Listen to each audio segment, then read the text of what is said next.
wag na wag niyong titignan ang problema ninyo. Ulitin ko lang, idols. Wag na wag niyong titignan ang problema ninyo na para bang iniwan kayo ng Diyos.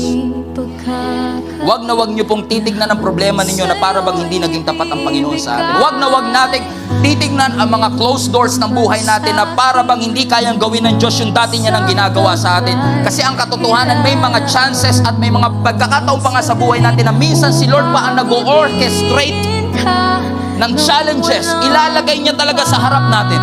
May mga obstacles and opposition sa buhay natin. Kasi kapag nalampasan natin ang lahat ng mga bagay na ito, new season, new place, and new destiny that God has prepared for all of us. Kasi minsan sa buhay natin, mas gusto pa natin yung sitwasyon natin ngayon kesa sa solusyon ng Diyos. Fight for your family's future. Fight for your parents' future.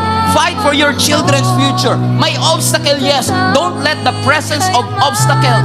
God is always on your side. Makes you doubt the purposes of God in your life. Na kahit mahirap ang buhay, kaya kong ngumiti. Na kahit may challenges, kaya kong maging maligaya.